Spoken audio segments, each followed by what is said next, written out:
Trans Ant Industries. But what we're here to do tonight is discuss whether or not you may want to invest in a 3D printer.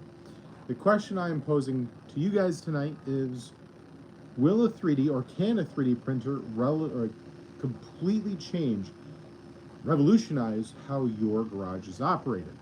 Whether you're working on a real basic project like just minor things, whether it's wire management, fuel line management, or if you're trying to do a full-on project vehicle, like you're doing an engine swap, something completely insane, like hypothetically that, one of these two engines, or say you're doing an LS swap, or a 4200 Atlas, or a 1U ZFE. You can prototype things like this. This is an intake manifold for the 1U ZFE, and you can really start working on the geometry and to see if you're going to like it or not. So, while we discuss this, I want to show you some of the examples of some of the things I'm working on for the LS engine when we build that for the Buick. I want to upgrade the LQ9 over to the LQ4 I have, which seems like a backwards thing to do, but the LQ9 is a bare bones stock engine that you pull out. Well, I pulled out of my Escalade. You can get it out of a U-pull or something like that, and you're going to spend nowadays a lot more than say the Atlas 4200 or a 1UZ, but you can still pick up these 6.0s fairly easily. The ones that are less expensive are the LQ4s, the real basic one like what I have sitting right there. One of the issues you're running into with that is if you're going to try putting any real horsepower and trying to do any RPMs, you really should upgrade the engine block to be able to handle running a see, who are you talking to? Lunar. I'm talking to all you guys.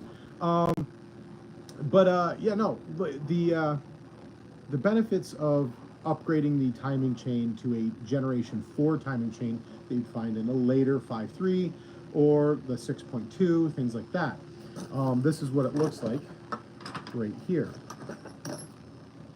So the question I have is, can a 3D printer revolutionize your garage? And my personal opinion is absolutely, because for the price of getting the actual tensioner, a drill bit, and a threading tool.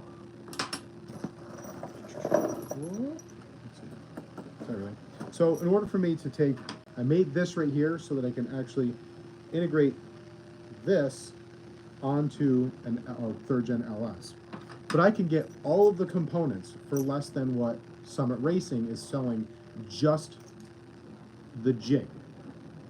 And I've already tested it out, and I like it. I like it a lot.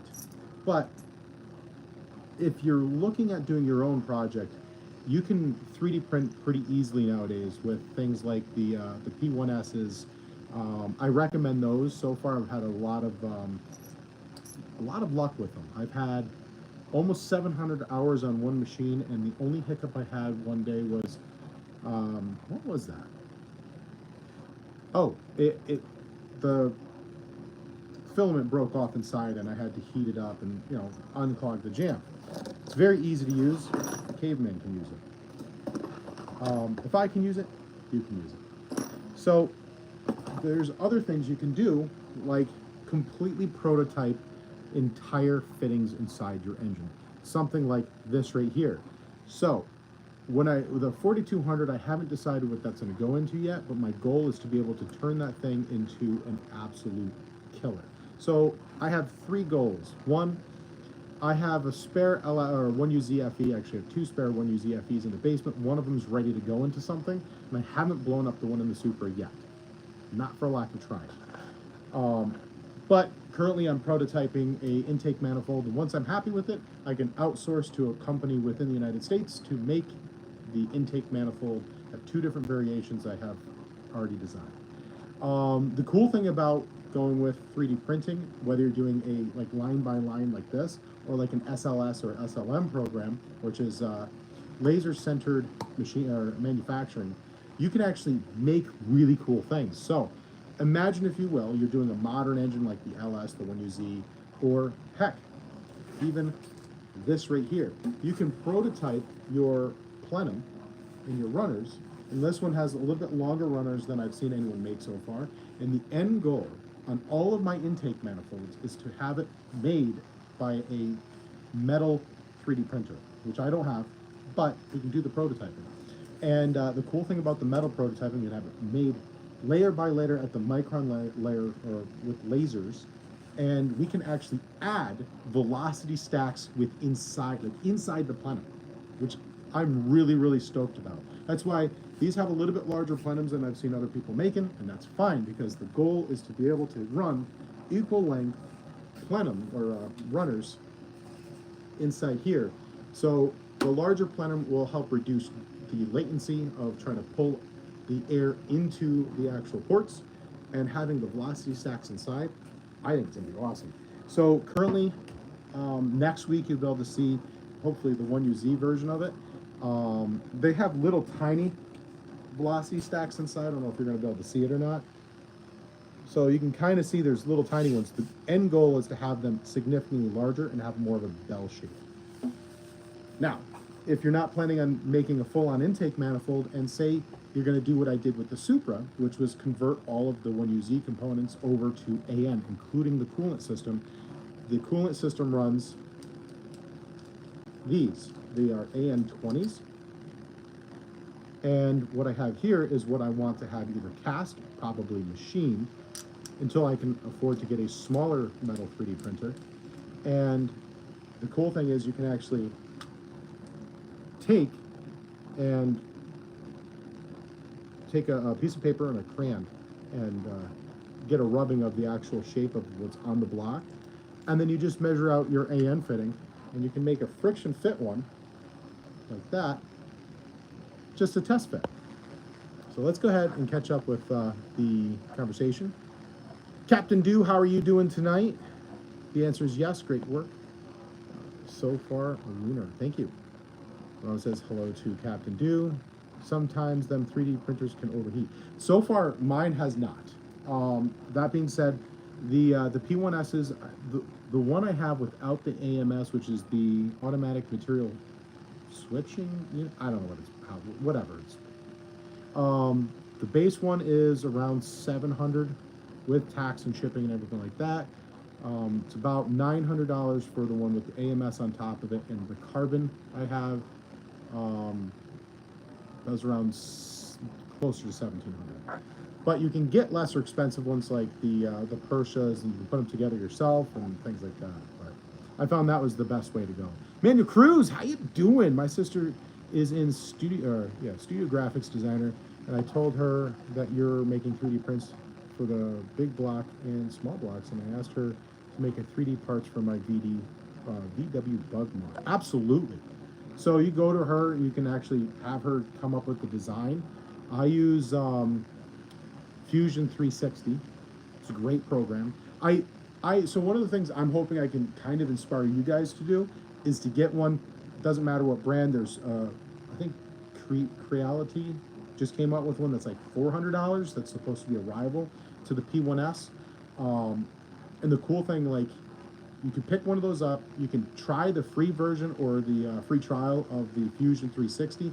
It's a very intuitive program. I have all the faith in the world that you guys will be able to start working through it and start designing your own stuff.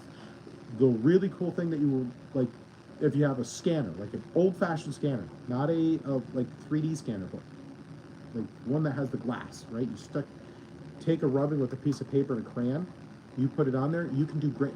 I designed the absolute base of the intake manifold with doing nothing more than just taking a piece of paper and just taking your crayon rub and going from there. It's kind of like CAD, cardboard aided design, except for a little bit different. The old satellite that we put together when we first started out the YouTube channel was CAD, cardboard aided design. Now we're using CAD, computer aided design. It's awesome. The evolution of the technology around here. And 2 years ago, like more than 2 years ago, when I was in college, forever ago, 3D printers were like these cardboard / like MDF kits you bought offline, and they sucked. They were for hobbyists that hated themselves. I much preferred putting together model tanks, airplanes, and cars over trying to mess with a 3D printer. They were masochists. Nowadays, they're like Apple iPhones. You could spend 2-3 weeks and you could probably master it. Colleen, I have not. You emailed it. I'll have to see if maybe I did watch it. I've been watching a lot of. I'll have to go back. I don't think I did. Oh, I can't.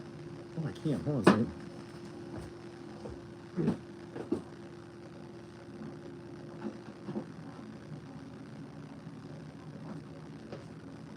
I don't have any printed out right now, but I might have one upstairs.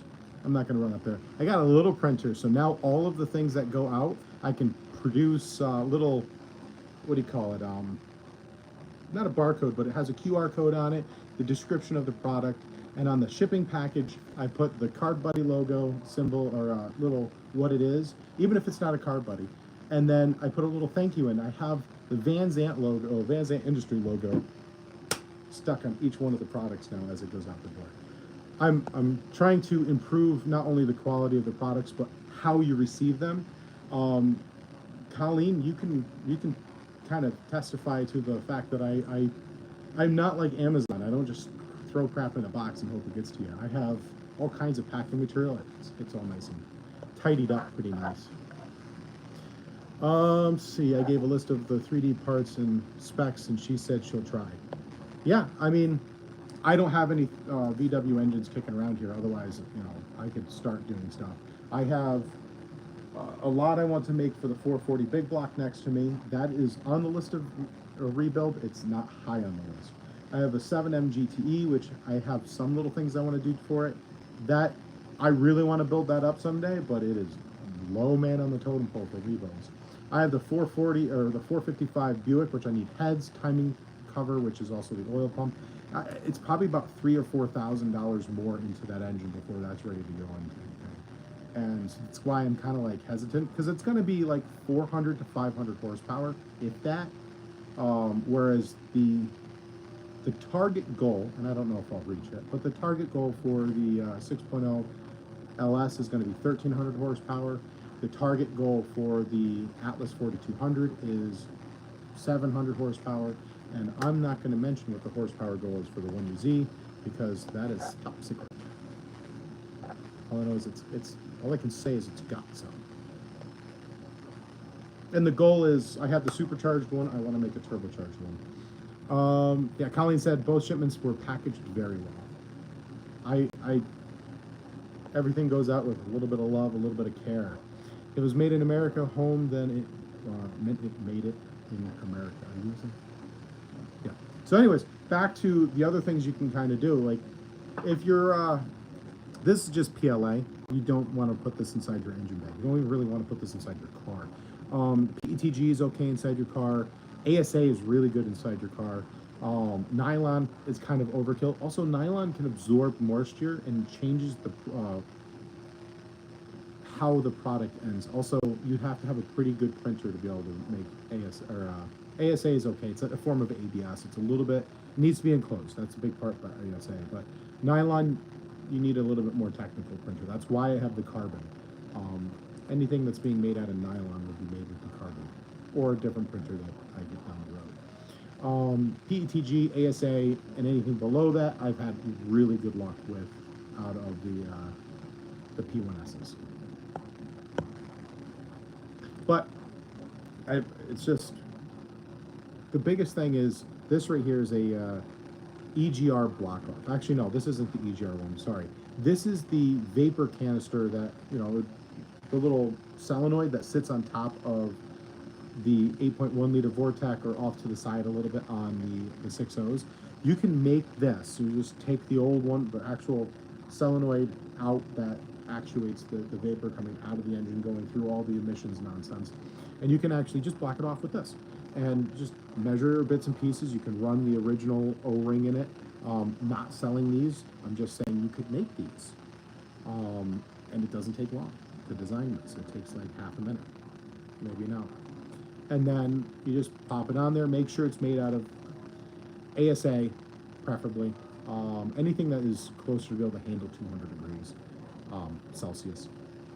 So it's way above what point your engine should be doing. You put the PLA inside there, this thing would not hold up, and you have a huge vacuum leak on top of your engine.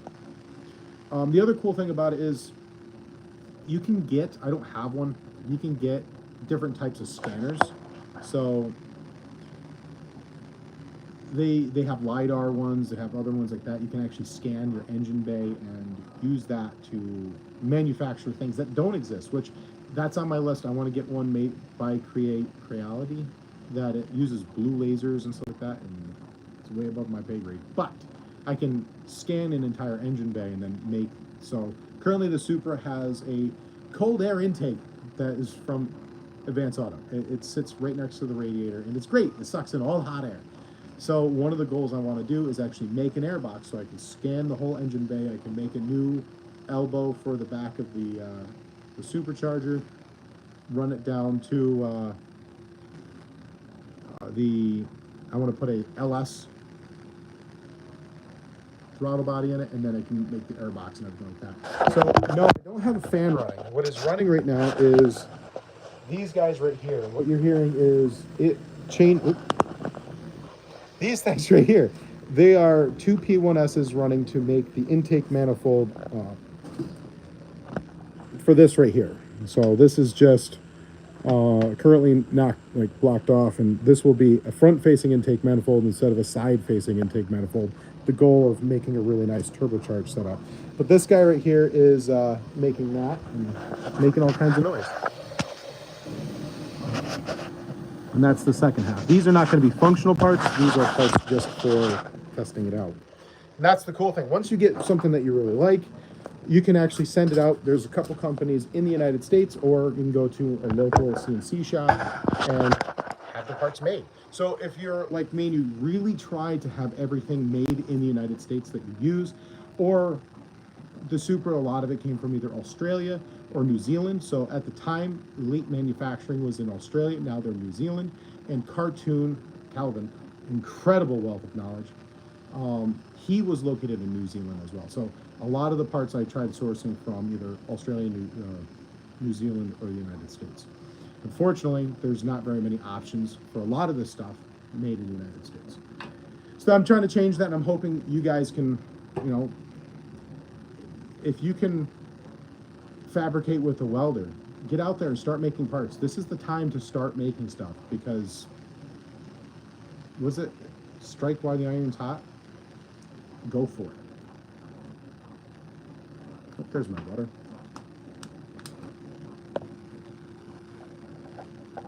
So yeah, what was making the fan noise is one of the printers. That's an 8.5 hour print. 9-hour print. It's not even halfway through yet. So that's going to go until it's done. You can make an adapter for a spread bore to mount a 2-barrel intake, like Mr. Gasket 4-barrel. So you can. That being said, there's specific materials you want to be able to make or use. So if you're looking to make an adapter plate, like, what was that? That was the second part, but it's getting more pressure testing in there. But if you're planning on making something like this, an old Mr. Carb or Mr. Gasket that you can set right onto a square bore and adapt a spread bore to it, or you want to throw a 2-barrel on it or something like that, you can make it. Absolutely. I highly, highly, highly recommend making it out of a material that is going to handle the temperature, i.e. don't run PET on or PETG, or don't run PLA.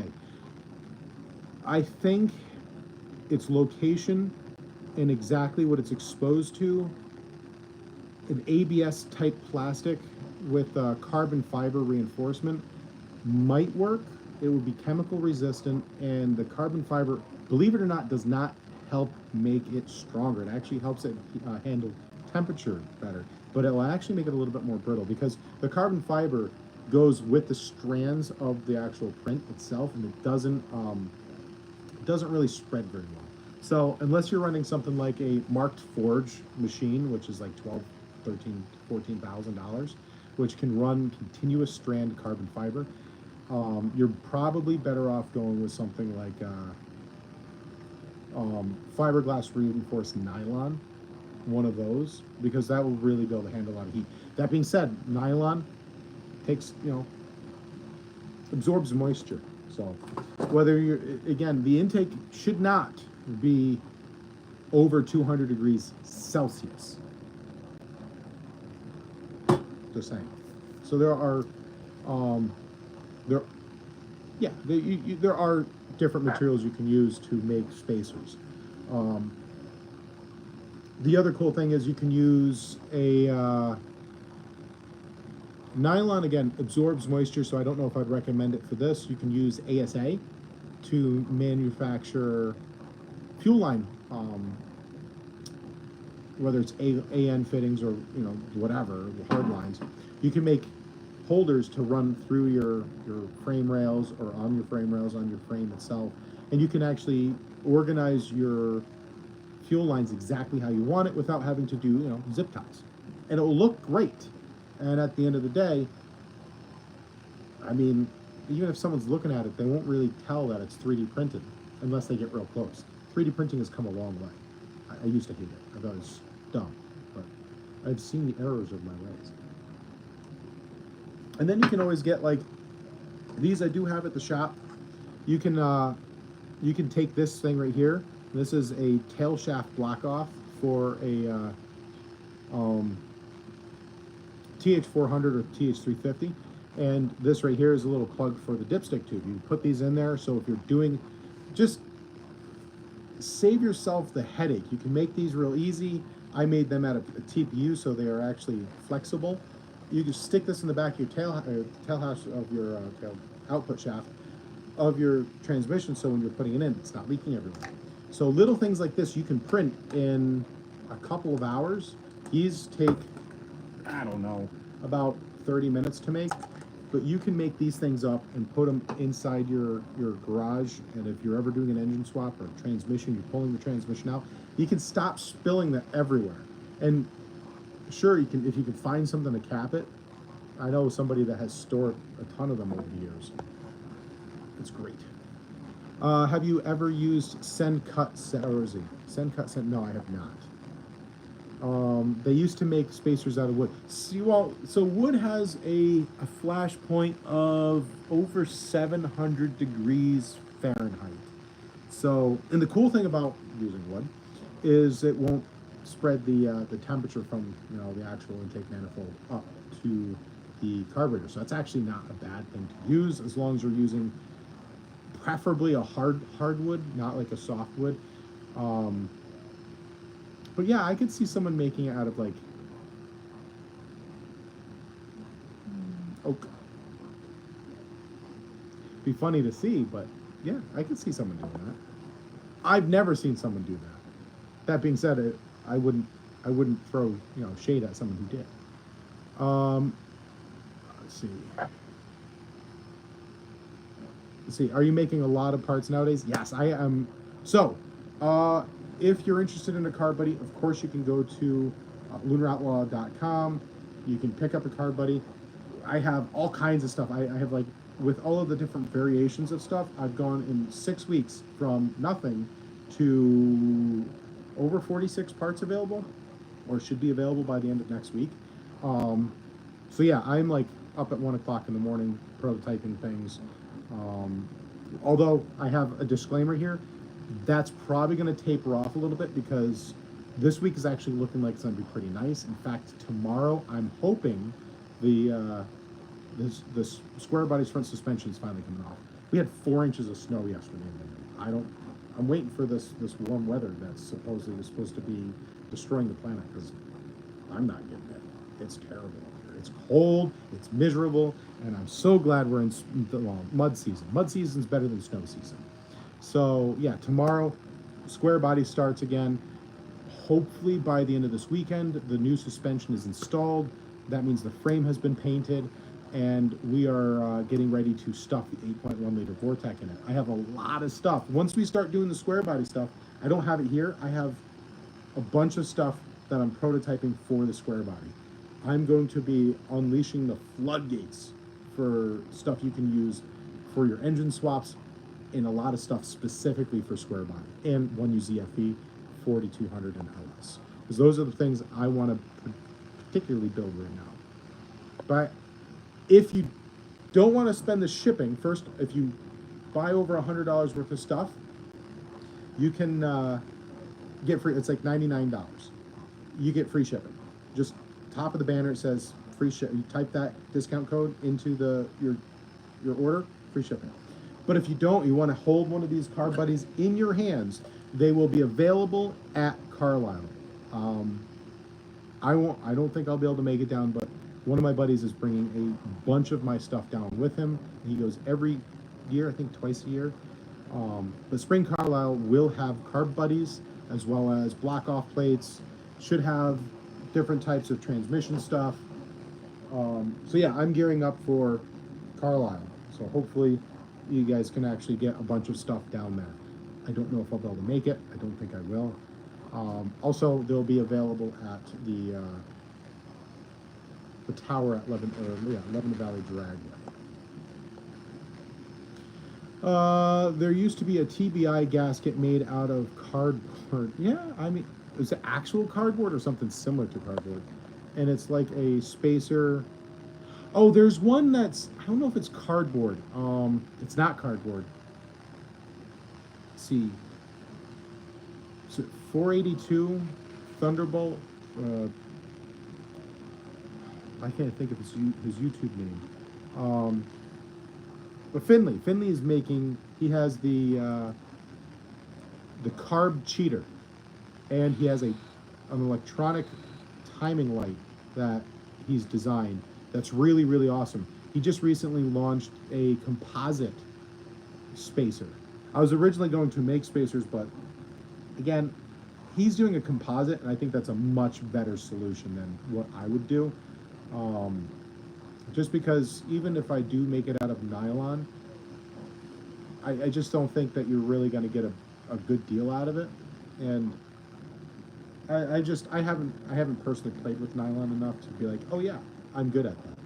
I should be able to make multi-piece intake manifolds, like just for testing out, you know, the characteristics of these intake manifolds when they're all put together. I can actually make these with cuts like what I've done here, but with flanges that bolt together, and I can actually run them on the car. So that's the other thing. Like, if you're not selling the product and you're just trying to build it for yourself, you want to make an intake manifold for a V8, the 1UZ, that's printed in 2 pieces. This has to be printed in 4. I'm hoping to narrow that down a little bit. Again, I can't sacrifice too much of the plenum because of the plan I have with it, but it also depends on how much room you have inside of an engine bay. So the intake manifold for the 4200 has a very long way to go, but it's interesting and it has a lot of potential. I'm really excited about it. One thing that I don't get is this need to sacrifice the runner length on all intake manifolds. Every intake manifold for the 4200, the 7M GTE, the 2JZs, they all sacrifice runner length. I don't know of a single one. Like, my goal is to at least give you some runner length, but a lot of them, they chop the runner length down to like here. They don't give you anything. The 1UZ, I'm going to actually, the way it's going, it bolts onto the bottom half of the intake manifold so that it's very easy to manage. Also, I want to say something cool. If you look at the bottom of the 1UZ FE, where it's going to be bolting on right here, look at how awesome these runner lengths are. So I'm going to be able to utilize all of this runner length that would otherwise be, gone from most people, just putting it straight on to the heads. I don't know. I don't like sacrificing torque if I don't have to. Especially with smaller, like, it's only a 4-liter, right? So, that being said, it's a pretty stout 4-liter, but still, it's going to have a lot less torque than, say, a 454 or a 455. And wherever I can make that up, I was actually talking to my mother-in-law today about one of the cool things about the Supra.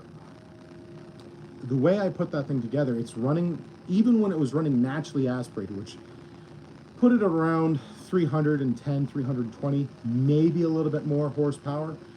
I was able to run up against some of the new Audis that have, like, they're running 11, real low 11s, mid 10s, almost straight out of the box. And they're heavy cars. They have four-wheel drive. They're not really heavy cars, but, you know, they're 3,800 pounds, which at the time the Supra was probably around 3,500 pounds. I've taken 300 pounds out of it since, and it makes a lot more power. But he would beat me at the end of the track, but I was able to get off the line. I have pictures of it. I'll post it on the post thing later. But I was able to get the Supra off the line and have about the same reaction time as him. And it was just, it wasn't, it was just, run what you brung. There was no, it was test and tune. That's what it was. So there was no bracket racing to it. It was, you just go. And I would be a car length ahead of him, and he'd be catching up to me. And then, of course, he, the Supra at the time was running, I want to say a 14 naturally aspirated with 310 horsepower and 3,500 pounds. So I would just blow the doors off of a four-wheel drive car. And that's one of the things that, if you sacrifice too much horsepower or torque to get horsepower, and you, like, I have 4.42 gear as the final drive with everything all said and done. So there's a lot of gear there. And it's a 5-speed, so that's, you sacrifice top end, sure, but I mean, it's not that big of a deal if you're drag racing. Highway sucks. I actually have another differential that I'm going to be putting into the Supra at some point. That will bring it down to, I want to say, about a 390 or something like that when it's all said and done. It might be faster double clutching. Yeah, double clutching. The Buick, so the Supra's a manual, which sucks when it comes to drag racing against automatic cars, but is a lot of fun. The car is built for autocross and line rock. That's the goal for that car. I've just only drag raced it because I live about less than 15 minutes from Lebanon Valley Dragway. And the Buick is going to stay with the TH400. We're going to do a shift kit in the TH400, and we're going to hopefully make about 1,300 horsepower with that. It's probably going to be closer to like 900. But hey, twin turbo, the intake manifold for that, I am not making, because I've wanted to use this guy right here. Oh yeah. For that, going on like 5 years.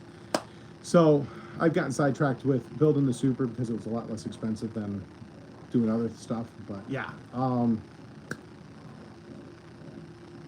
that's gonna be cool. Twin turbo. Let's see. Roundy rounder may be best for manual trans. Well, you do a lot more, left and rights than just roundy round.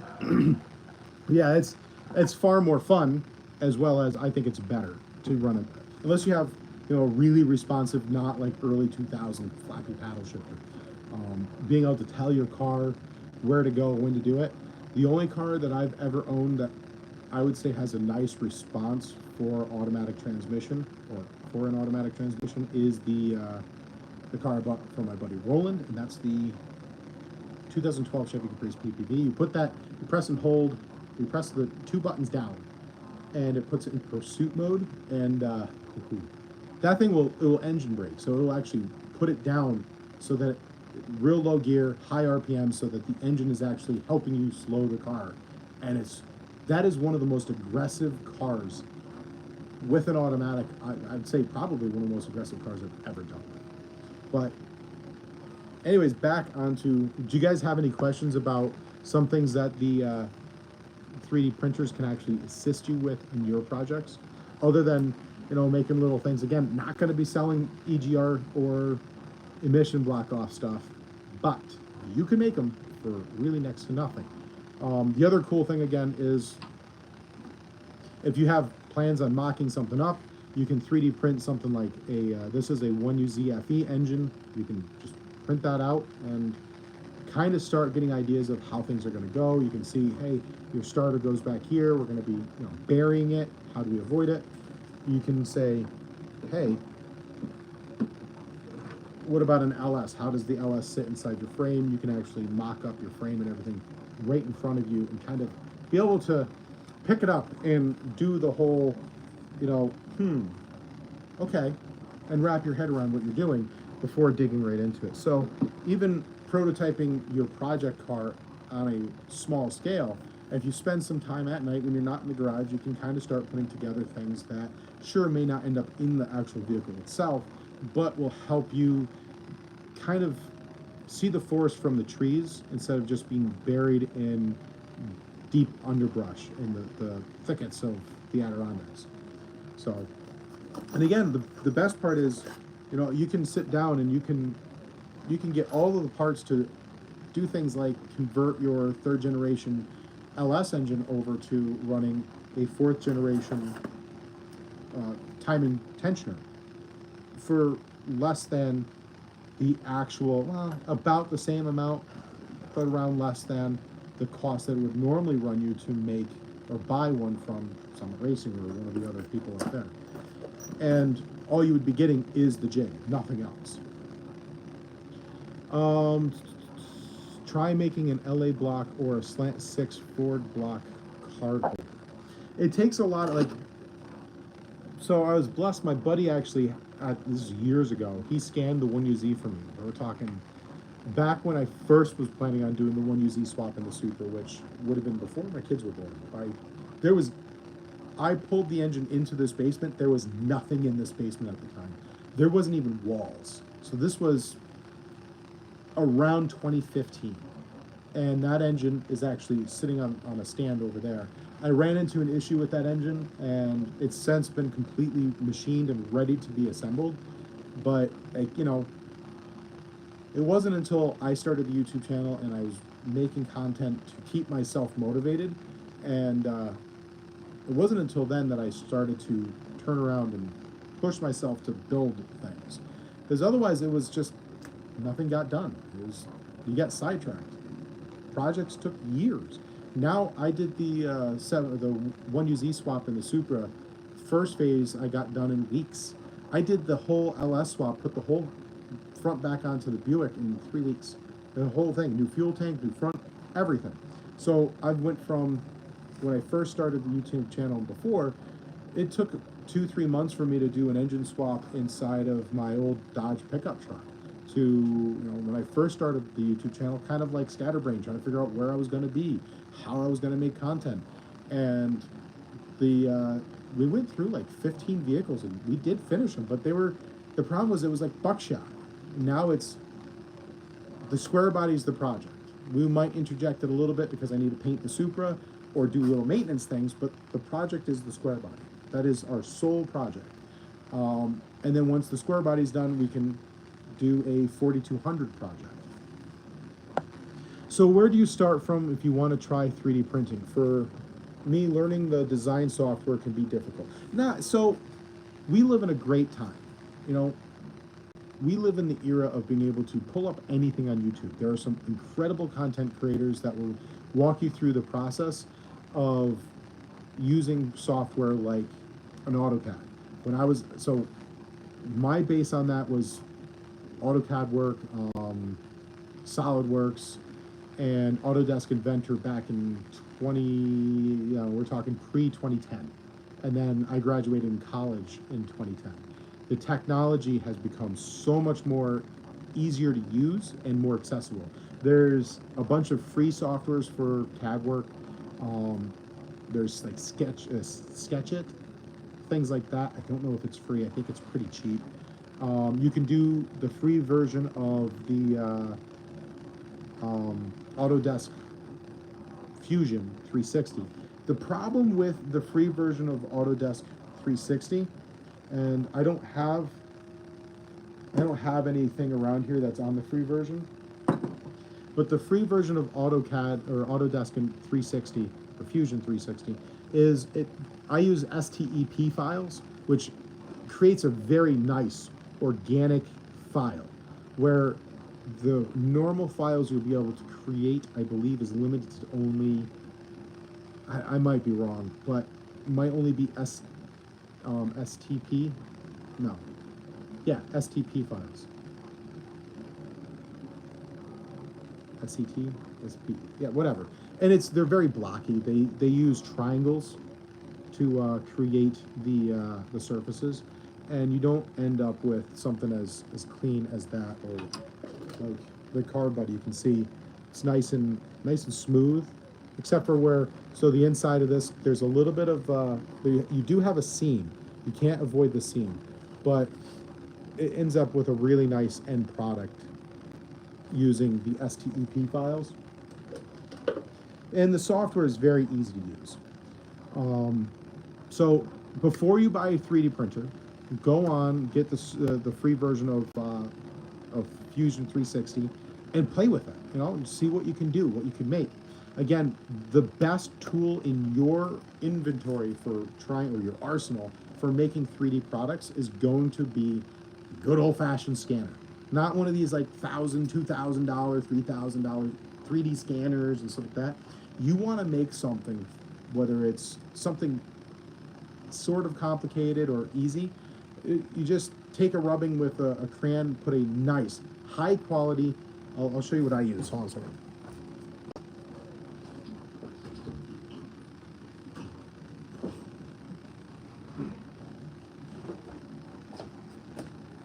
Get yourself a really nice high-end, I have a bunch of these. In fact, you know what I'll do? I'm gonna do a couple things right here. I'll do a couple giveaways. This one is, I have these, I have a bunch of them. I'm gonna give one of these guys away. It is a nice quality ruler that will allow you to scan this. So you put this on the scanner with the piece of paper, or heck, you could take a carburetor, or when I made this thing right here, and I wanted to get a nice template for an LS 4-bolt throttle body, I just put the throttle body on the scanner, threw this on here with the actual measurement towards it. Also, this one's really cool. It shows you if you want to know what the decimals. So this is a great tool to have on hand if you're doing modeling, but you can't really see it very well. But like, you could just say, hey, what is 730 seconds? 0.218. You can quickly just, you don't have to Google it. You can just have this little thing. So I'm going to give one of these away tonight. And I'm going to ask you guys a couple questions to kind of get, I'll give you one of these out away tonight, and I will go with one of the card buddies. Your color, your choice, what style you want. Starting with this right here. What's the very first car that we completed on Lunar Outlaw's garage? That's the first question. For you guys tonight, what was the very first project car that we completed on Lunar Outlaw's garage? It's going back a long time. Hey, One-Eyed Cat, how you doing tonight? Let's see. Captain Do, anyways, what is your reaction to the new, I hate it. It's a piece of crap. Don't want it. I don't want it. I am not like, I like Elon Musk. I like what he's doing with the automotive industry to a certain extent. It's making companies be competitive again.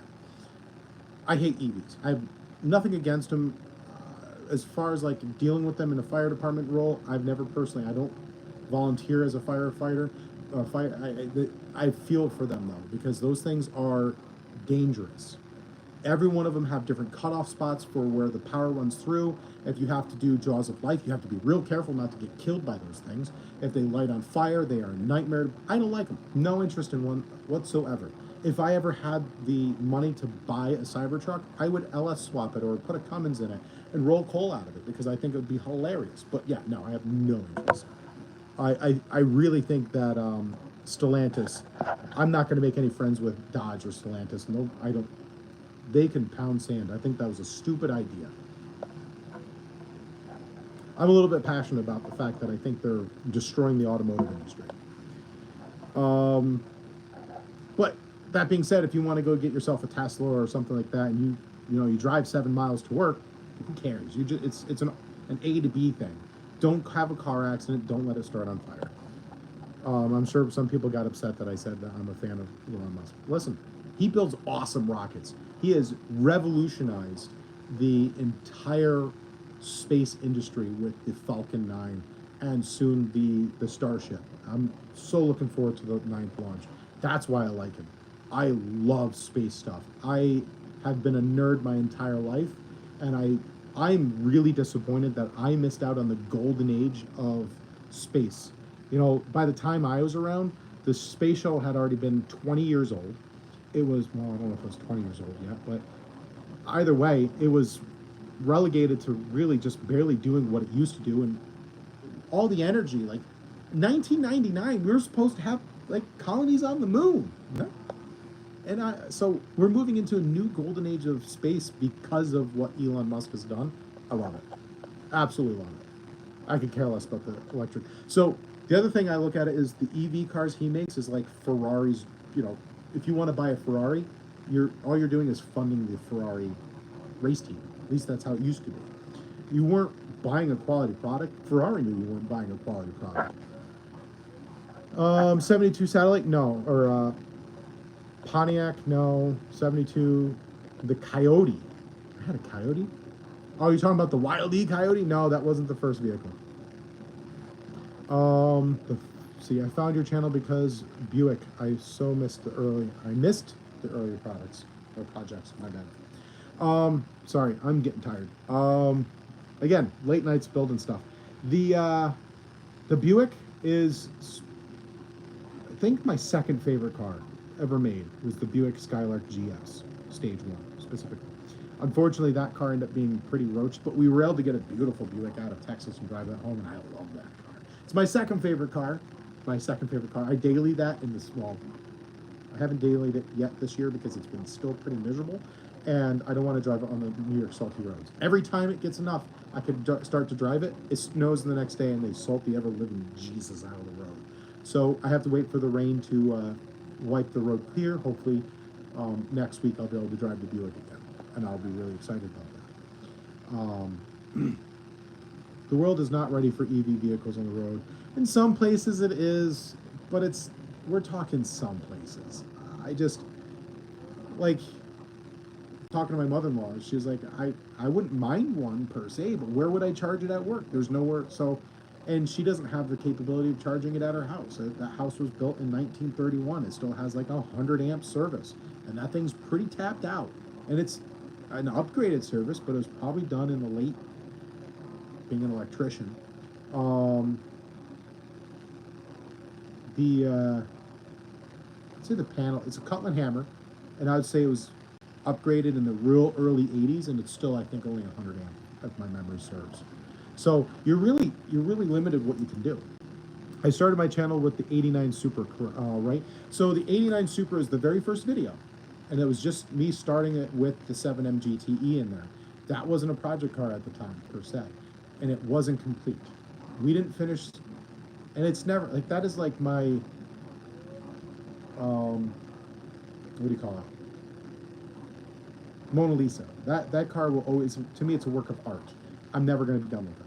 It's not a work of art, but like it's a piece of art where you're constantly fiddling with it until it's, you know, where you're happy with it, but you're never really happy. So that thing has gone through 3 7M GTEs because I built them at different stages, and I just never really liked the power and the reliability of the 7M. So that's when I switched over to the 1UZFE as a concept, because it's a very reliable engine, can produce quite a bit of horsepower. Pretty torquey. It's a pretty torquey engine for a 4-liter. I think it has a lot to do with the ridiculous runner rates.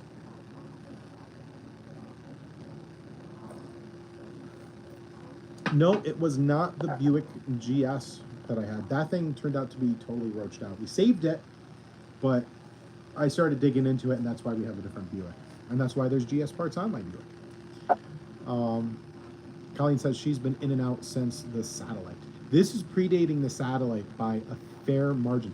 That was, so this particular vehicle was, I needed a vehicle that was reliable. Take that for what you will, once you figure out what brand it is. And so the question is, in order for you to get this wicked cool, and I highly recommend this if you're going to start 3D printing or anything else, you put this right on the glass scanner.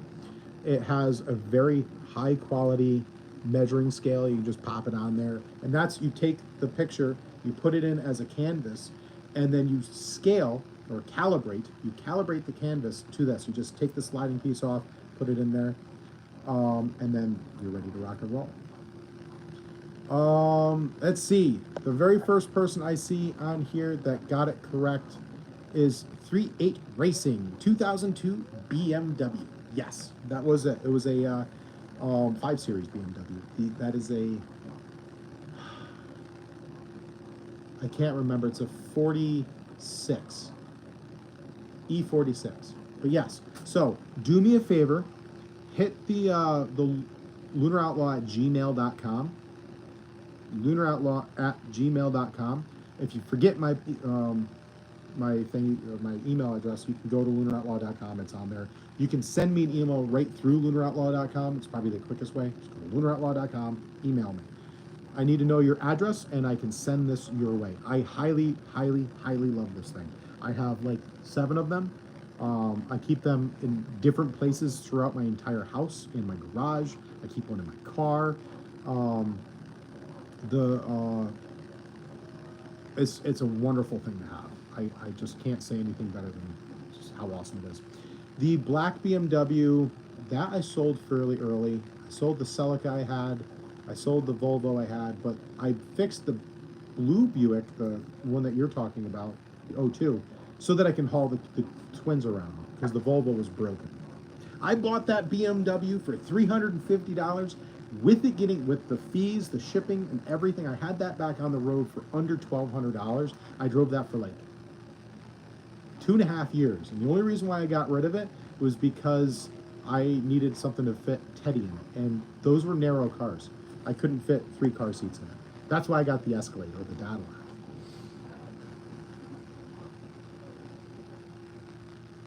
Something with low shipping cost.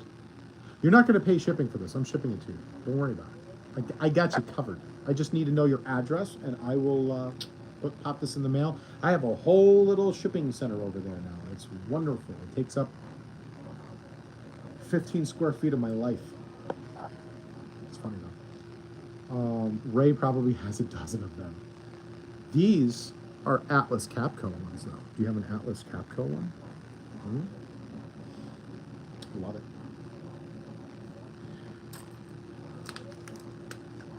Take a water break. And then we're going to do another giveaway, and it'll be your choice. It can be orange. It could be red. It could be pink. It could be blue. It can even be one of the Captain America ones. 1776 edition.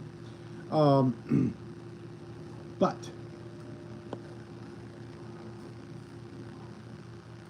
before we do that, though, let's go ahead and talk about more 3D printing stuff.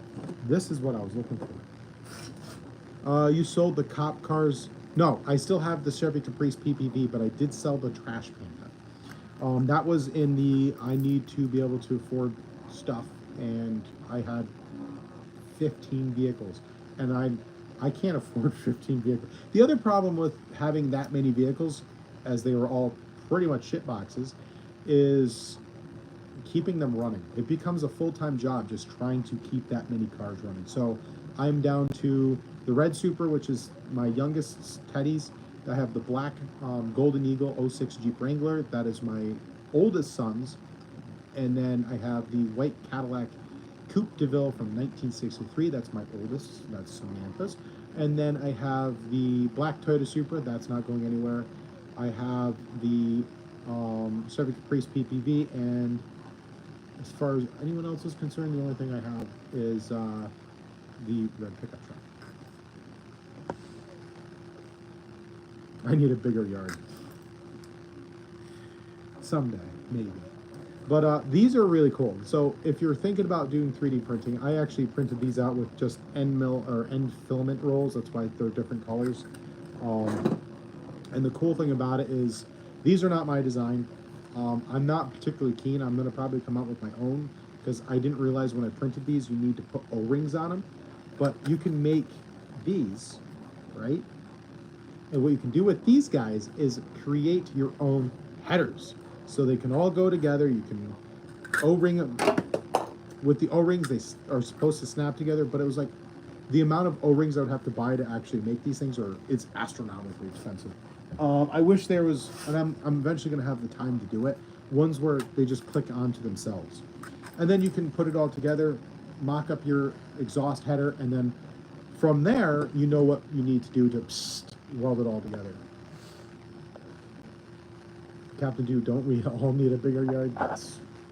I think you had a tractor of some sort. Yeah, I bought a, it was vague. I ended up selling that because it ended up having just more than I could handle. I used it a little bit, and then, so I bought it for like $1,200. It was a 1967, 69 Case Construction King big boy, right? And it was cool. The most work that probably ever had was moving it around and putting a flag on it. That was kind of cool. It was like, it was a really cool piece of yard ornaments, and unfortunately it took up like the space of 4 cars, so that got sold that fairly quick.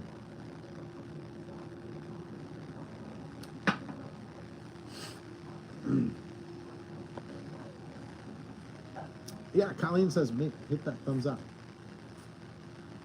So I want to put it to you guys. What are some of the things, this isn't just, what are some of the things that you would want to 3D print if you had a 3D printer? Like, besides trivial nonsense stuff, like those little toy things. I made a couple for the kids. They're constantly asking me for printing stuff. Generally speaking, the printers are being used for work, because that's what they're for. But if I have a little bit of downtime, or if I can sneak a little like toy for the kids on it, I do. They love like the prototype stuff that ends up not being able to be used. They love to sit down and they collect them, they play with them. Some of them I'm keeping, but most of them, they run their course and they get thrown away, but the kids play with them before. I remember you had an old truck that you were working on the frame. I end up selling that during the Everything Needs to Go. And that ties into something a lot bigger that hopefully fairly soon I'll be able to discuss. By the sounds of it, things are moving along. So there was a time in the beginning of last year that things were different and things needed to happen. Things needed to go. I had too much on my mind, in too many projects. I was just drowning. I got a beaver in my backyard and making a dam in the creek. I'll tell you, my papa used to have those back when he lived in Scatico. Unfortunately, he passed away, but the stories he had about dealing with, I don't think you're allowed to do this, but yeah, he dealt with them. He dealt with them with back when things were a lot less. I mean, he was also a farmer. I don't know if he had the license for destructive devices or something. I don't know, but he made them disappear. Put it that way.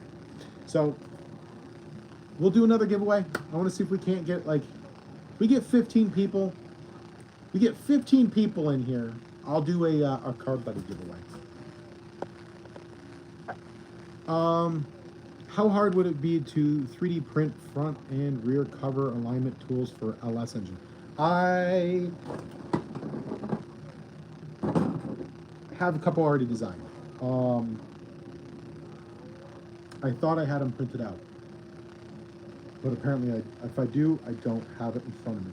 But yes, I have them. So you're talking about the front and rear seal alignment. So like if you're putting a timing cover on, one of the things you really should do, and by should do, I mean you need to do, whether it is a 440 big block or an LS engine, you don't just bolt a timing cover on it, because then when you put your harmonic balancer onto it, you're gonna have a really bad time. You may not even know, but next thing you know, you have a really bad leak.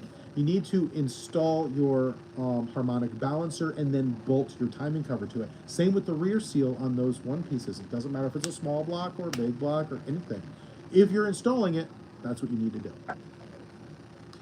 So yeah, 15 people in here. We'll do another half hour. We'll do a giveaway.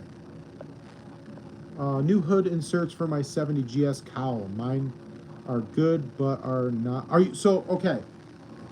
I can do that, sort of. Have you seen, I did a video where I actually made block offs for mine. So I already have a lot of what it would take to be able to make new ones. Dean has one of the prototype ones. I wasn't planning on selling those. I made them so I can get the rain to stop pouring onto the top of the throttle body, where there was electronics, which I wasn't too worried about, but I was more worried about the mechanism that moves. So yeah, you can totally make them. Email me. Go to LunarOutlaw.com. There's a way to email me, or just go to LunarOutlaw@gmail.com. Email me. I will. I'll get in hold of you. I'll talk to you about what we can do to make it work, and then I can make one, or two, one left, one right. And what I did for mine was, instead of having the little pokey down bits, which actually these right here, tiny little things, somehow are not rusty. They kind of screwed onto those die cast pieces. Not particularly amazingly, but you can 3D print those. Also, I don't think I'm gonna sell mine, but I don't know. I'll talk to you about it. Maybe I'll let go of my factory ones. I don't know if I can do that. I think I would have a real hard time doing that, because one of the goals with doing the LS swap is to be able to put it back to factory, although it is not a true GS, so I don't know. But I put inserts that are actually thermally set, and they hold on real well. And then you just screw it to the existing position with a 3mm stainless steel screw. And the cool thing about that is, when it's all said and done, you don't have to worry about it going anywhere. And the cool thing about mine is, when I did it, it looks like carbon fiber. Although for your application, we won't do that style, because you need one that is going to allow air to go down inside. So you don't want block offs. We want to actually make a proper part for you. Can I make, oh yes, can I make translucent items like taillights? Absolutely. If you're going to do this, or if you, like, I can, you can. If you buy a 3D printer that can print out polycarbonate, you can make 3D print taillights or marker lights or things like that. I'm going to have to do that for one of my vehicles, but I'm not to that point yet. But yes, if you're trying to make taillights, you can make 3D printed taillights. I don't recommend resin ones, though. Also, yeah, there's no other preconditions for that. You can absolutely do it. Is my neighbor still mowing his lawn? Rumor has it he still is. Never stops. There was one day where it's just like, as soon as I started filming, he was out mowing the lawn. And then I did a live stream afterwards. And it was like, I would stop filming because he was mowing. And then he would stop, so I would start filming. And then he would start mowing again. I'm like, it was driving me mad. And then I did a live stream and he was still mowing. I'm like, have I ever tried 3D printing an air cleaner for the thermoquad? I have not, but it would be pretty straightforward. The only problem I have with it would be that's a lot of void space, and you're going to have a lot of support material. That's definitely something that just a pressed piece of steel or tin is going to be a lot better at, and it's going to be a lot less expensive. You're going to go through a lot of filament to make it'll be fairly small. I guess you could make a sort of flat one, but that's go to Advance Auto or Amazon and get something real cheap. You'd have to make it out of ASA. That's what I would recommend, because at this top of the engine bay, it's going to be fairly hot. You're going to get warping with PETG. Anything inside the engine bay, you don't want to use PETG. ASA is going to be a pretty decent product. I wouldn't recommend.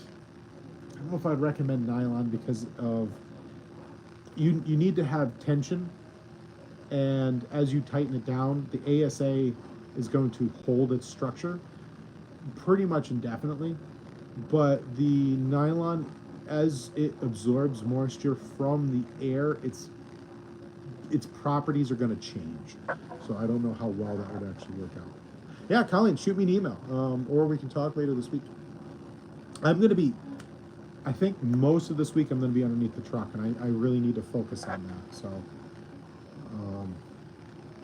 a lot of air cleaners are made of plastic, but so a lot of those air cleaners are not 3D printed, right? So with 3D printers, if you have a void, like if printing these out, so if this guy right here, this pretty straightforward. The inside has a little bit of little bump, and the outside has a little bit of a bump so that it can ride on the output shaft of your transmission and also grab the seal of your transmission. But other than that, this is a very straightforward, very basic like structure. You can print it flat like this. When you get to air cleaners, you're gonna have, I mean, you could probably print it almost like a gold panning pan, where it's flat and then kind of tapers up like this, and that would actually flip upside down, and you'd use it that way. But a lot of it is gonna just, there's gonna be a lot of overhang, and you're gonna use a lot of support material. Those are, most of the plastic ones are gonna be, and I would love to be able to make a lot of this stuff, not so much this is TPU, but even the carb buddy, like if I had $10,000 to make a die and another $100,000 to make 100,000 of these, you could make these out of a thermoset plastic and a die, and it just, you know, this is the pull. So it would go in there like this, it would form it, and then it just pops it out, and, you know, it makes 30 of them at a time. But it starts like a die for a mold die, whatever. It's a mold more than a die. Is like 10 grand. I'm not a wealthy guy, so financially irresponsible, absolutely. Have you seen my collection of engines that are probably never going to see a car? Hopefully they do. I have high hopes. One of the Buick 350s probably will never end up in another vehicle. I kind of want to have that all rebuilt pretty and put on a stand, because that made it from Texas here for no other reason than God was like, I'm not going to leave you stranded. I'm like, thank you. The carb air cleaners are made of metal, and the TBI are made of plastic. Well, so, okay. Here's a perfect example, right? Oh, this is a thermoquad, also known as a thermobond. These are made out of plastic. This is Bakelite, which is a wonderful thing, right? Except for when it gets old and brittle. This is a phenomenal example of a thermoquad. It's in incredible shape. It's like it's got a little bit of residue from one of the gaskets, but otherwise it's a very clean unit. It's barely been used since I rebuilt the engine on it, and I never let fuel sit in this thing. So this thing, phenomenal. The other thing is, like, as these get brittle and stuff, it's a nightmare. But this is not, you couldn't make this out of a 3D printer. It's very intricate in the inside of it. Unless it was something like an SLS nylon, you could do that, where it's made with centered lasers. But those machines I would love to be able to afford, but they're like $500,000 for good ones. Maybe not $250,000 for good ones. Let's see. Man says, have I ever thought about, or have I ever considered a sponsorship for your carbon? What do you mean, like sponsoring somebody, or having somebody? Have you thought of considering? I like someone to help me make them. So here's my thing.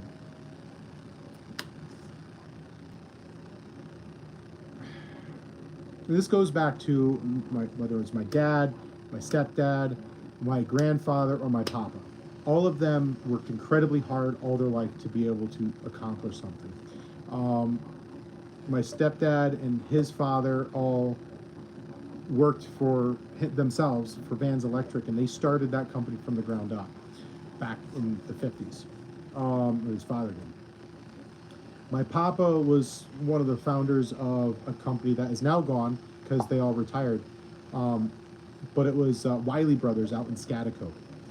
My papa was very proud of, like, my grandfather worked really hard after he retired from GE as a machinist, and he worked really hard there, and then he worked really hard out of it. And so my goal in life is to make them proud. You know, whether it's my dad, my stepdad, my grandfather, or my papa, they all worked incredibly hard every day for what they have or had. Rest their souls. Fortunately, I still have three of them. My stepdad, my dad, and my grandfather. I'm very blessed to have three of them. Lost my papa back in '07. Wonderful guy.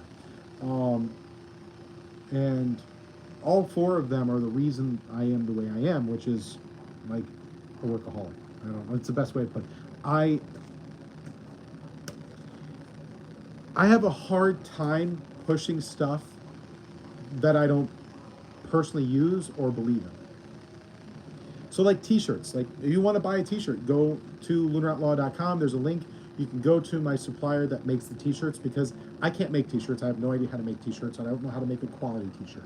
He does. It's Blacktop Yacht Club. He makes the best t-shirts you're ever going to use. The problem is, I will buy a $5 t-shirt from Walmart and I will wear that for 3 years. My rule of thumb is when I go on a road trip, I go there with I fly to the place with nothing but tools and the parts I need and a change of clothes. The very first thing I do is I go to a Walmart and I buy everything I need for my road trip home, or while I'm there. If I can't carry it home, it gets tossed. It's not efficient, but when you can buy $5 t-shirts, I'll use and abuse them. If you buy the t-shirts from Blacktop Yacht Club, it does help me, and I do very much appreciate that. It's just I have a hard time pushing it because t-shirts don't register for me. I love free t-shirts. I love hand-me-downs. I'm not the kind of guy that looks, I don't care. I like cars. That's the best thing I can say. The reason why I push the Car Buddy so much is because this is what I want to do. I want to build cars and I want to build stuff for you guys. So for me to turn around and say, hey, I have a Patreon, or do you want to do a GoFundMe? I don't know. I don't think I can bring myself to do that. I'd rather you go to LunarOutlaw.com and buy this. It's like, I don't go on here and say, hey, can you do a super chat? They're there, but I don't go, hey, can you do a super chat? Hey, can you I don't know, go to Patreon. I have a Patreon. I haven't been on Patreon and seen how I don't feel right doing that. But hey, you want to go and buy something from me? Listen, Amazon takes like 40 to 60% out of the ad revenue, out of the super chats, out of all of that. They put their hand in it and they take a huge chunk. I'd rather the 40% of that go into making these products and getting you something that you're going to use.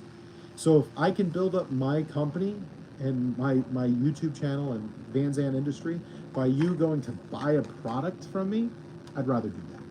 I'd rather you have something that you're going to use. And even not even so much the t-shirt part. Like, I'd rather you have a tool in your hand while you're doing one of your products or projects that I may not see it, but when one of these things, I've sold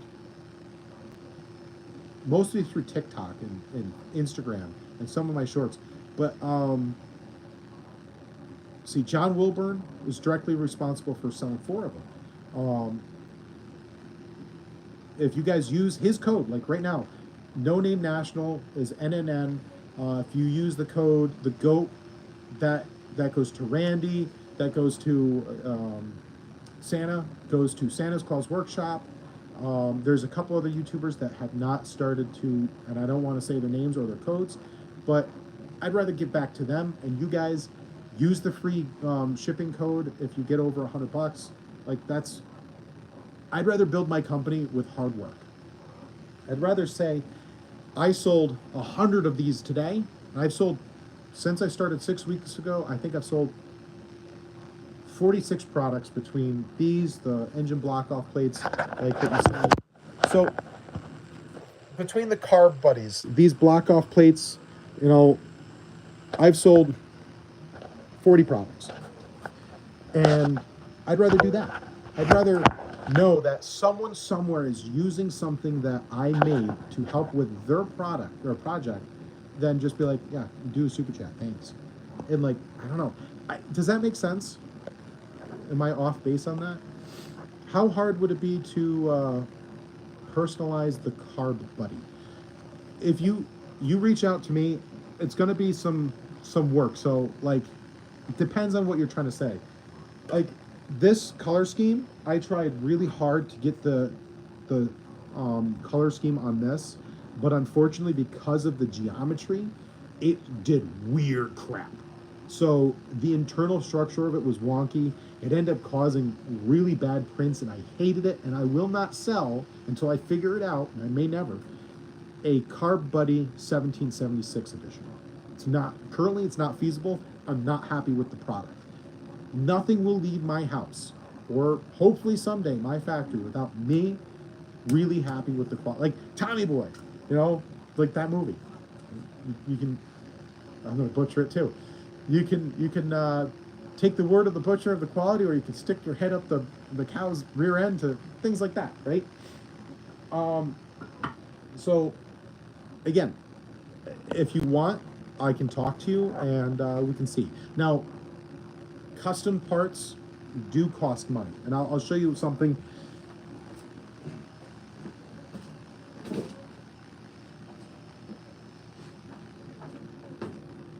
So I have block off plates for the TEMS, which is the electromagnetic nonsense that the Supers came with. Terrible, hated them, garbage. They all failed. They're 35 years old. They're junk. So I had these block off plates, and someone wanted switches added to them. I was able to sell him 2 different variations depending on what he wanted. I didn't like the one that he particularly wanted, so I ended up designing a different one. I gave him, for the price of one, I gave him both. I figured, hey, take a picture of it, let me know which one you like. It was through eBay. He never sent me a picture with which one he chose, which is unfortunate. But I ended up changing it a little bit, and now, like, I have these available. So for the price of one of them, I sold them 2. And now, for a little bit more, I don't know if that makes any sense, you could buy these for the Supra.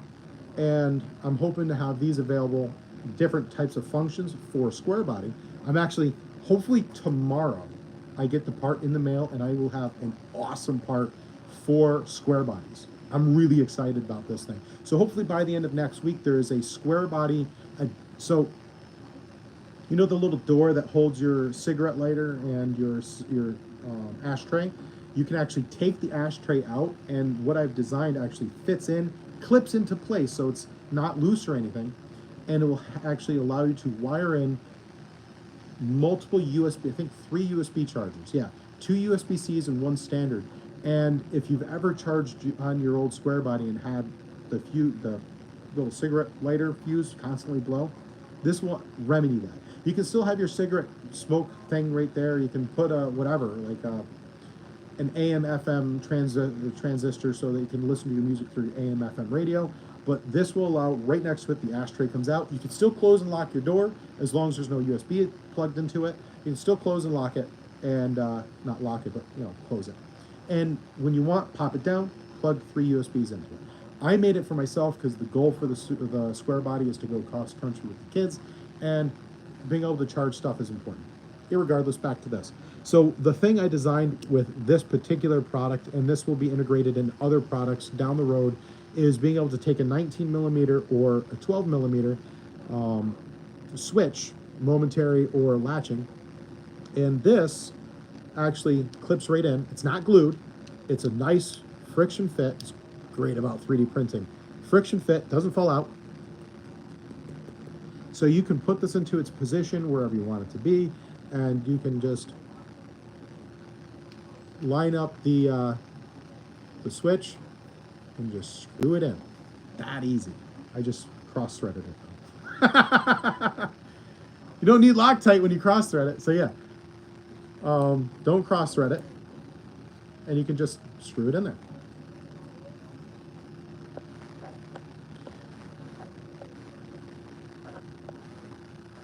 Okay. All right. Going up here, I'm keeping an eye. If we hit 15, we're going to be doing a Car Buddy giveaway.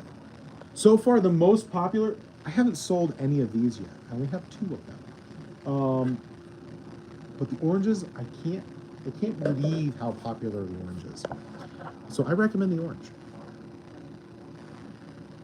Let's see, I've messed around with 3D printer for $500. I'm gonna get one possibly. The possibilities are endless. Yes, the possibilities are 100% endless. The biggest hurdle you're gonna have with a 3D printer is your imagination. I'm loving it. I can't stop. I just want to constantly make stuff. Let's see. Colleen says you want to make things people use.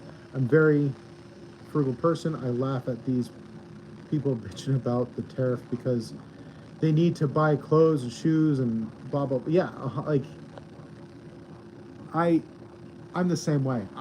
I'm actually really, I personally, like, obviously I'm talking to you through a phone made in China.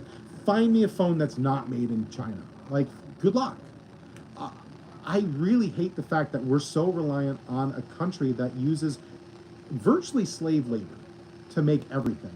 And I've seen people that are, mom and pop small businesses in the United States complaining on Instagram and Facebook and on X that, well, my plushes are made in China. I'm going to go out of business. Why aren't you making them here? You're an American company. Why is it? I don't know. I don't want to get into it. It's just I hate the fact that so much stuff is made in a country that human life is not valued, and it's brutal. Like I'm a hypocrite. I'm using an iPhone. I don't know where else we could get a phone that can do what this does. We should make them here.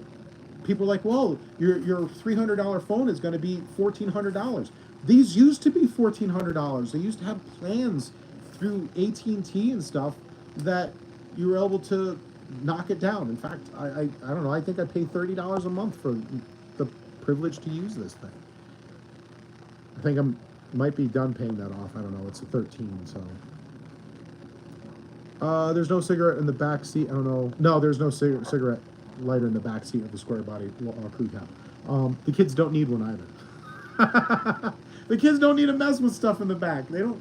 It's like my end goal, and I'm going to tell you guys this, and I'll probably never repeat it, because this all started because I had a dream. I had a dream that I was going to be able to make stuff with really cool machines. Like there's one that's like $5 million. It can print an entire engine. You could put the heads like next to it. It could print everything except for the crank and the cam. In theory, it probably could do both of those too. And it's stronger than, it wouldn't be as strong as forged, but it'd be stronger than cast, and it'd be almost as strong as subtracted manufacturing techniques. But I had a dream that I was making full-on cars, right? My dream, 40 years from now, that would be great. I'm manufacturing a GT car, kind of like the Supra, where you could put people in the back, but it's more for fun, and a wagon. I want to build wagons. Let's make wagons again. I don't understand why we've allowed the government to say, well, because of CAFE standard, you need to drive a SUV. I love wagons. They're one of my favorite things. Australia had some amazing wagons. They had a Caprice wagon. I would love to own one of those. That's my dream. Have a huge factory where we're building cars. Will I ever get there? I don't know. Fingers crossed. You stick around, spread the word about the Car Buddy. Go to LunarOutlaw.com, buy yourself a Car Buddy, or block off plates, or like buy a couple stickers, and put that on your order and get free shipping. And maybe someday. Captain Juice says orange is my first favorite color. I think blue is. Blue is my favorite. I love blue. I used to really love red, but I think it's because I love red, white, and blue. And that might be why. I love those 3 colors. Oh, 14. We need one more person in here. We're going to do a Car Buddy giveaway. My phone is made in South Korea. Maybe, yeah. That's a country that has actually done a very good job at assimilating to the Westerns, like, type of, and they prospered from it. That's a very, very prosperous country.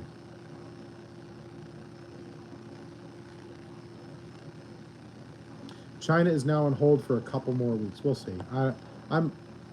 Last I heard, it's like 150% tariff. Samsung's, but the problem is, even though, like, so Samsung, a lot of the stuff is still made in China. It may be a Taiwanese company or a Japanese company, but it's still made in China. And I don't know, oddly political about it, but it's not. So that shouldn't be a political thing. Yeah, I'm looking forward to more American-made products too. Captain Dew says, blue is my second favorite color. There you go. Always thought the Caddy CTV wagon was really cool. Yeah, that's a cool car. I mean, the ultimate wagon, and you could fight me on this. I will physically probably throw a sock at you. I don't know, an old gym sock or something. Something that is a caustic. And you'd be like, ugh. The best wagon, possibly the greatest family vehicle of all time, is the Vista Cruiser or the Buick Wagon Sport with the glass light, the roof, the windows in the top. I love it. It's like my dream car to bring the kids on, like, from wherever to Grand Canyon. Like, that's what I want. I want one of those so very badly. There's a Vista Cruiser in one of the salvage yards near me. It is so bad that the actual differential, which is a 10 bolt, it's an Oldsmobile 10 bolt. It's a 10. Let me rephrase that. It's a 8.5 10 bolt, so a corporate 10 bolt. And it's like perfect for the Buick. It is so perfect for the Buick, but the thing is so rotten that the actual housing is rotten through. That's how bad the car is. It's junk. All the glass is like falling through the rot holes. It's kind of like every single Buick boat tail that I've ever seen. Totally trashed by rust. I'd love to own one of those. Made it with China parts, even if it's assembled elsewhere. Yeah, a lot of things. 100%. Not here. Everything is assembled right there. I'm going to be making, so a perfect example. I want to start making these right here out of aluminum. I need to price out how much it's going to cost me. Currently, the only option I'll have is having it machined out of a billet. And then you just leave a groove. And technically speaking, I could probably get away with having the bung machined out as well. I think it might be a little bit complicated for a part as far as cost, because it would have to be made in 2 separate ways. Whereas if it's just, you know, and they could probably make it out with a Bridgeport type of CNC machine. But I can TIG weld this in, and then you can throw. The goal is to make it so that you can take and get rid of the really crappy coolant system that the 4200 has over to AN, like I have on the Supra. The Supras is a little different. I didn't make those, and I'd like to actually be able to do that as soon as I can afford to hire someone that is better at welding than me. But you can see the Supra. Actually, we'll take a walk and show you what the Supra has. The Supra is 100% AM fittings pretty much everywhere. And that's because for the coolant system, I was worried about boost building up and then blowing the coolant system. And you can actually see my buddy, Junior, did a phenomenal job welding this in. And that is going over to here, which relocates this so I can run the smallest pulley. And this makes 17 pounds of boost. And it does it at like 110 degrees. And I can get it cooler if I can make an air box, which I will be doing once I get a 3D scanner. So this is 100% AN fitting. The fuel line's AN fittings, the coolant's AN fitting, the lines for the intercooler on the, or heat exchanger, depending on how you want to call it. I know a lot of people are going to complain about the fiberglass insulation falling.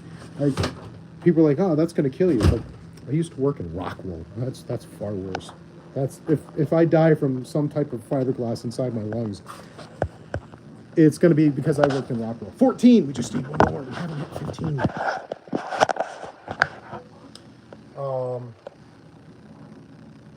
We're approaching the 90-minute mark, and I'm losing my voice.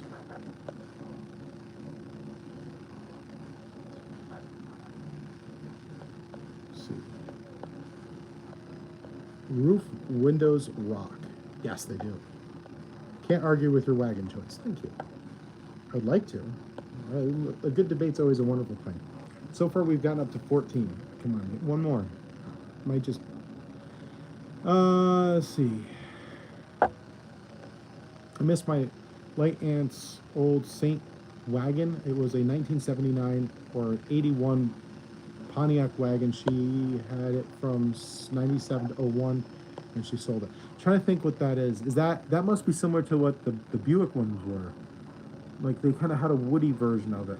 They're small, though. The only problem with the wagons I'm thinking from the 70s, like the real late 70s or early 80s or something like that, were they were fairly small, and they weren't. I need something that'd be able to. We need people need to have more kids. You know, we live currently at a time where, like, when I was growing up, they're like, we're all gonna die from overpopulation, but we are not.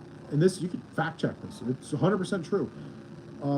There are only a few countries in the world that are actually at replacement rates. We're not. We're below 2 people having 2 kids. It's like 1.7 or something like that.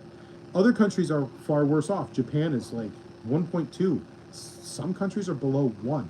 And that means that, you know, we need to have more kids. In order for us to have more kids, we need to have wagons, you know, and 4-door pickup trucks, you know? Decisions are made in those, and, you know, more kids. Kids are good. I don't know. People are having kids way too late. My kids are going to be 30 when I'm 60, my oldest. And I wish I could bottle their energy at 36, because, you know, I'm still kind of young, but I've absolutely abused my body. I've been electrocuted a few times, a few too many times, with stuff a lot higher than 110. 120 technically, a lot higher. I have burn marks on my hand from one of them. Not bad. I don't remember which one it was. This one. I think it was this one. It went through one side, came out the other. Real fun. Scared the hell out of me. Someone turned the power back on. They actually took the panel cover off and put the power back on. That was really dumb. Floors. If you work in flooring, just do me a favor. If someone has a lockout tag out in the panel door, don't take the panel door off the wall so you can turn the circuit back on. That's pretty messed up of them. If I could ever find out the guy that did that, it would be a real bad day for him. 277 sucks. At least it wasn't 480. So we'll look at it that way. Brookwood, that's planned. Okay, so 38. Wow, I need to go to bed. 38 Racing said I have a Brookwood that is planned for next year. Big wagon needs to come back. Just minivans. Don't even say minivans. I hate minivans. The only cool thing about a minivan is you take all the seats out and put an engine in the back and do like wheelies. That would be cool. It's the only thing you should use them for. Buddy, yes, Roadmasters. Those things were, the Buick Roadmaster was epic. Not my style, kind of bubbly, ugly in my opinion.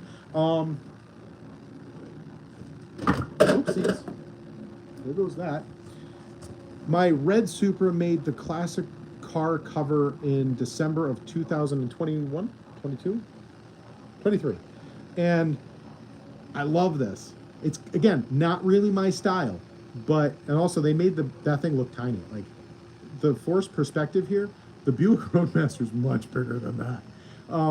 But yeah, the Buick Roadmaster with the LT1, I think it's an LT1, I think you could get them with a 350 LT1. That's, I think, what was in this one. Great view. Great view. 100%. Highly recommend. 10 out of 10. Just don't like the way it looks.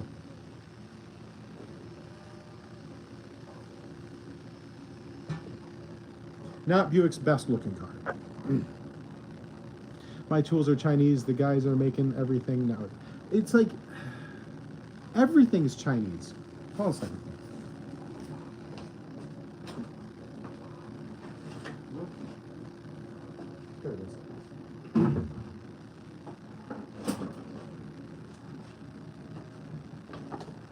So if you've ever pulled off a harmonic pulley from something like the LS, the 4200, you'll know that the harmonic balancer on those things is an absolute absolute nightmare to take off.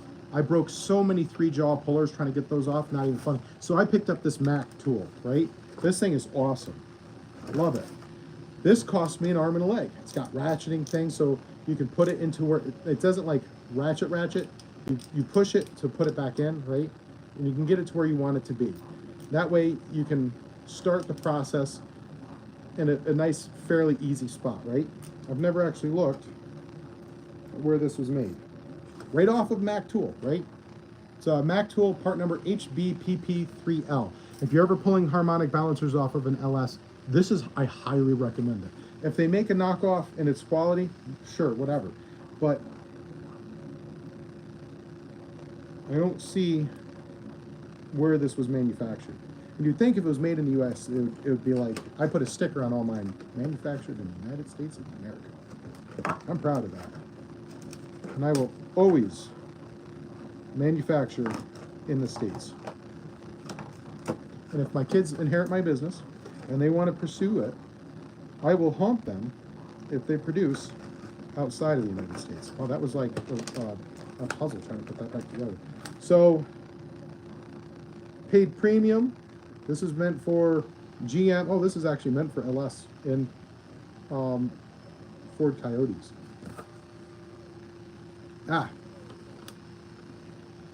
Made in China. Even a Mako tool. Still made in China. Can't escape it. And I don't know, like I've thought the best, like, I don't know, pipe dreams here.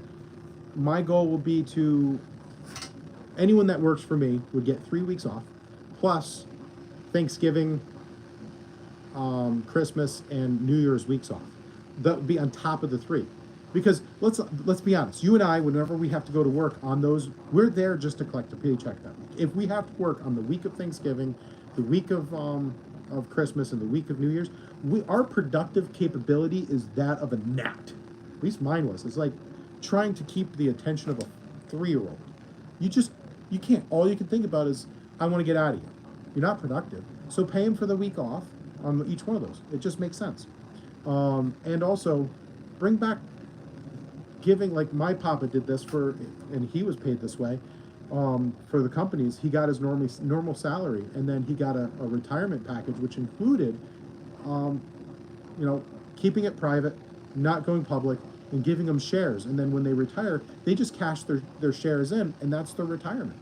I mean, you have to pay capital gains tax, but, it's just, the 401k thing is, like, so many people are struggling because they're scared of, something might happen because my 401k. Just don't have 401ks. I don't have one. I'm financially responsible. Remember, none of this is financial advice because I'm an idiot and I buy stupid stuff constantly. Have I shown you my engine collection? I have 2 1UZ FEs, 2 Buick 350s, a 4200, 2 LS engines, a Buick 455, a Toyota Supra engine, a 440, and then I have another 5 and 6. So I'm not giving you financial advice. Don't take financial advice from me. I invest in stuff, just not the stock market. I invest in cars that don't run. Yeah. But I'll tell you what. There's nothing wrong with a minivan. I've had 5 blocks, 2 trans. Oh, wow. You hold all that? Carolina squat for real. Yeah, well, if you put all that in a minivan. That being said, you know who really loves minivans? Painters love minivans. I've seen them with the beds, the seats all taken out, paint everywhere, and they haul all their stuff to different job sites. So I didn't see 15, but I'm still going to do a giveaway. Instead, we're going to do this one. So it won't be a choice. I will do the orange because that's the most popular. We're going to give away an orange one. So we didn't hit 15, but I still want to give something away. Here's the rules. I'm going to ask you guys a question. You're going to answer it. I'm going to package this. I'm going to ship it. You don't have to pay for shipping. Nothing comes out of your pocket. I'll send this to you. All I need is you to go to LunarOutlaw.com and email me your information. I'll get it out to you. You can also LunarOutlaw@gmail.com. But so I will package this out and I'll send it to anyone who wins this.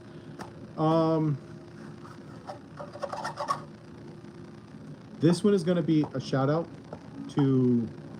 This is a long ways back. Long before I had 500 subscribers. This is going back. I remember watching the shout out with Sam and Dean. They were only probably 7 months old, right? And he's the one that gave me my first break. And honestly, like, really great dude, and I highly recommend you check out his channel. What was the YouTube channel's name? I'm gonna go with the YouTube channel's name, not the guy's name. The YouTube channel's name that gave me my very first shout out and brought me over 500 subscribers. What was the name of the channel that gave me my very first shout out? And once we discuss who it was, I want you to go over to his channel and hit the subscribe button, because I would not be here today if it wasn't for his shout out. Because it kind of created the avalanche of everything that has happened in my YouTube career, all the way down to working for Hemmings. So what was the YouTube channel's name that gave me my very first shout out? And I will send this orange top hat version of the card button to your house. No charge. Manual Cruz, yes, it was Auto Auction Rebuilds. Randy, Auto Auction Rebuilds is the one who gave me my very first shout out. I believe you're also 99.99% positive you're the one that also won my very first giveaway back when I was first starting out, but I don't know if I can find your address. So please email me your address so I can send this out. I'll get it out to you tomorrow. Oh, you already follow Rand, of course. He's awesome. I'm really hoping that I get an opportunity to go back out his way again sometime soon. But okay, I'll still send it to you in Mexico. I don't know how much shipping would be in Mexico, but I'll do it. Listen, you deserve it. You won. It's not like you're in Russia or something. That one would be different.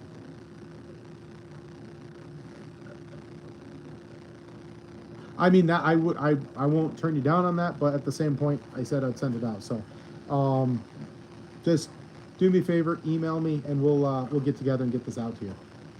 And I'll pack it with a few stickers and a couple of things. I have a keychain too. I can put them out there. Oh, Colleen, you said you moved twice since you've sent in the frame rail. I haven't moved. I'm hoping to move. I want to go somewhere warmer. I really, really do.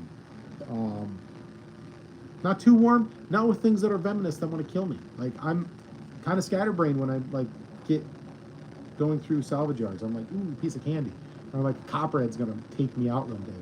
So I think the furthest I really want to go down is like Tennessee, middle of Tennessee, not too far west Tennessee, but for some reason Texas is off the board. Can't grow rhubarb. Can't grow rhubarb in Texas. And I need to grow rhubarb. My Mimi and Papa, actually more my Papa, grew rhubarb. My Mimi made strawberry rhubarb pie. And I have all her recipes. Unfortunately, she has passed away. But I still have all of her recipes. I don't know what happened to her bread recipe, but I just know that it's normal bread recipe from Betty Crocker's, which I have that. So you take the standard Betty Crocker white bread and you add a half or a quarter, depending on how much. If it's a quarter per, you take a quarter of mashed potato. You make a mashed potato. You take a quarter of it, you stuff it in there. That's your preservative. You want to make bread that stays like nice and soft for a very long time. You don't have to add all this crappy preservatives. You just throw some quarter of a baked potato, russet potato specifically. All that starch. Got to get that starch in there. Justin says, where do I live? I live in the once great state of New York. Not so great these days. Can't wait to move. It's actually, when I graduated, I graduated, you wouldn't think so, with an advanced Regents diploma from Averill Park, and it was like, that was like, oh, it was amazing, right? That's like top tier. Averill Park was top 25 schools in all of New York, which meant it was one of the best in the country. Now it ranks so far down on the list. We pulled the kids out of the elementary school to homeschooling because they actually backslid significantly when they started school, to the point where before Sam and Dean went to school, they were able to actually put this over here. That's going to go to Mr. Cruz. They were able to tell time with an analog clock.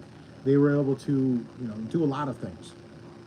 And then all of a sudden, a lot of that just disappeared, and Sam started getting like a speech thing that it's really like, it took a while for us to get her out of it. And then Sam and Dean are twins, and they're kind of small, and Dean was getting bullied by a couple of kids that were much bigger than him, and the school wasn't doing anything about it. So eventually Dean punched one of the kids. I had to go talk to the principal. He got in trouble, partly because he wouldn't admit to doing it, which is, you need to take responsibility for things you do. And finally, like, I spent like a half hour talking to the principal, more than that. So he went back to the classroom, and then he got bullied again that afternoon. So I was just like, you know what? We're done. It's just a bad environment for school up here. People can fight me on that, but now their handwriting has improved. They've been out of, I've been homeschooling them. While doing this, I homeschool them. And I spend 4.5 to 5, some days a little bit more, depending on how enthusiastic they are, every day on schoolwork. And I've been teaching them arithmetic and phonics, which apparently they just started teaching kids phonics again in New York, which makes no sense. And their handwriting has improved dramatically. And the weird part is, like, I was talking to someone, I'm like, oh yeah, they do addition, subtraction. I got them really good at, they're in kindergarten.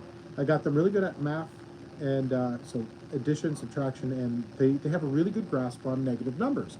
And they're like, well, you're not supposed to teach them negative numbers yet. I'm like, what do you mean you're not supposed to teach them the negative numbers? Oh yeah, that's not until 3rd or 4th grade. How do you teach kids math without teaching them negative numbers? Well, like, that's what happens if you take 9 from 3? You don't doesn't just vanish. So yeah, they understand negative numbers, which is apparently not what you're supposed to do. Don't care. I'm teaching them negative numbers. Samantha has a grasp on multiplication, and I mean a little grasp, but she understands multiplication, not division. Also, both of them read fairly well. I mean, not like they're not going to read Moby Dick, but they've actually gotten really good at reading, which before they couldn't. So I'm very blessed. I'm incredibly blessed that I'm able to homeschool. Not a lot of people can do that. Based on recent weather, Tennessee may not be a good choice. I mean, you're kind of screwed no matter where you go. I mean, they got hit with horrible tornadoes. We all know, a tornado went through Tall John's area. Not Tall John, sorry. Just Mopar Joe's area.